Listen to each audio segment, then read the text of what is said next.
تو آئیے دیکھتے ہیں کہ وہ کون سی چیزیں ہیں جو دل کو بیمار کرتی ہیں. اس میں ایمان کے بعد کفر، ناشکری، یہ دل کی بیماری کا سبب بنتی ہے. پھر اسی طرح اللہ سبحانہ تعالیٰ سے زیادہ اوروں کا خوف، یعنی اللہ تعالیٰ اس بات کا حقدار ہے کہ سب سے زیادہ ہم اس سے ڈریں. ہم عموماً اپنے ظاہر کے بارے میں کیوں اتنے کانشیس ہوتے ہیں؟ کیونکہ لوگ دیکھتے ہیں، اور دل کے بارے میں غافل ہوتے ہیں، حالانکہ اللہ سبحانہ تعالیٰ اس کو دیکھتے ہیں. پھر اللہ تعالیٰ کے ذکر سے روگردانی دل کو بیمار کر دیتی ہے. نبی صلی اللہ علیہ وسلم نے فرمایا، اس شخص کی مثال جو اپنے رب کو یاد کرتا ہے اور جو اپنے رب کو یاد نہیں کرتا، زندہ اور مردہ جیسی ہے. یعنی اتنا بڑا فرق ہے. پھر اسی طرح مشکلات میں اللہ تعالیٰ کی طرف رجوع نہ کرنا، یہ دل کو بیمار کر دیتا ہے. نمازیں چھوڑنا، خصوصاً جمعہ چھوڑ دینا، فرائض سے پیچھے رہنا. نبی صلی اللہ علیہ وسلم منبر کی سیڑھیوں پر چڑھتے ہوئے فرما رہے تھے، لوگ جمعہ کی نماز چھوڑنے سے باز آ جائیں، ورنہ اللہ ان کے دلوں پر مہر لگا دے گا، پھر وہ غافلوں میں سے ہو جائیں گے. اسی طرح بلا عذر، بلا وجہ نماز چھوڑ دینا. آپ صلی اللہ علیہ وسلم نے فرمایا، جو شخص سستی کی وجہ سے بلا عذر 3 جمعے چھوڑ دے، اللہ تعالیٰ اس کے دل پہ مہر لگا دیتا ہے. پھر اسی طرح قرآن میں غور و فکر نہ کرنا، یہ دلوں کو بیمار کر دیتا ہے. علم سے دوری، سیکھا ہوا علم بھلا دینا.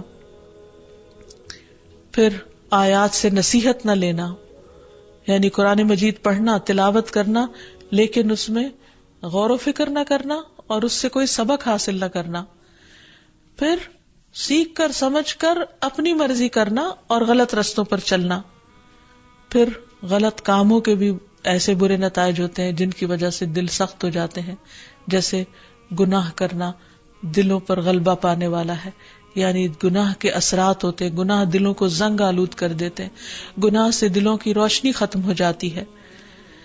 رسول اللہ صلی اللہ علیہ وسلم نے فرمایا، جب کسی مسلمان سے کوئی گناہ سرزد ہوتا ہے تو اس کے دل پر ایک سیاہ دھبا پڑ جاتا ہے.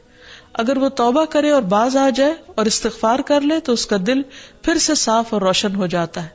ورنہ جتنے گناہ بڑھتے جاتے ہیں اتنے ہی سیاہ دھبے بڑھتے جاتے ہیں، حتیٰ کہ اس کے دل پر وہ زنگ چھا جاتا ہے جس کا ذکر اللہ عز و جل نے قرآن میں کیا ہے، کلا بل ران علی قلوبہم ما کانوا یکسبون.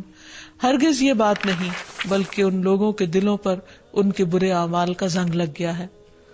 پھر اسی طرح غلط تمنائیں، یعنی حرام چیزوں کی خواہش کرنا، یہ دلوں کو بیمار کرنے کا سبب ہوتا ہے. دنیا کی حد سے زیادہ محبت اور موت سے نفرت اور آخرت سے غفلت اور صرف دنیا کی فکر کرتے رہنا، دنیا ہی کے غم پالتے رہنا، یہ دلوں کو بیمار کر دیتا ہے.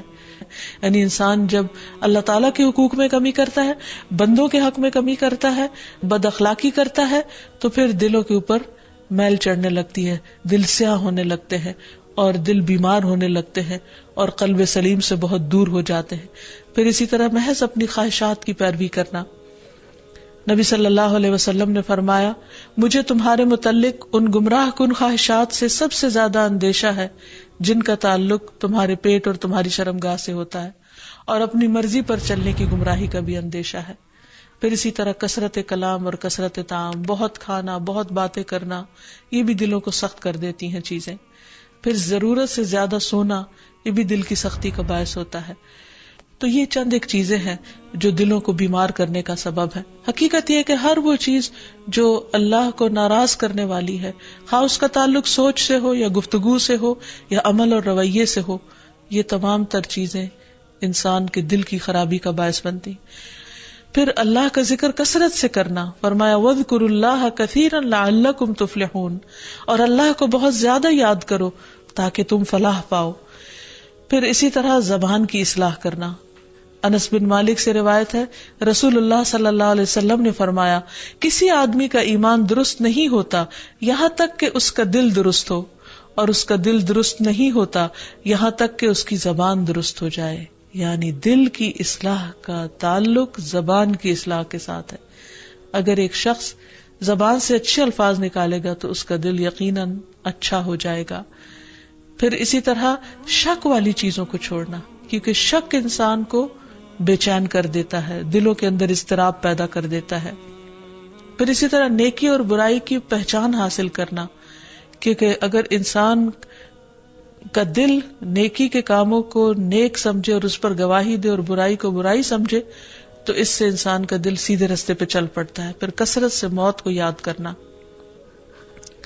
کیونکہ موت کی یاد دلوں کی تزکیہ اور پیوریفیکیشن کا ذریعہ بنتی ہے.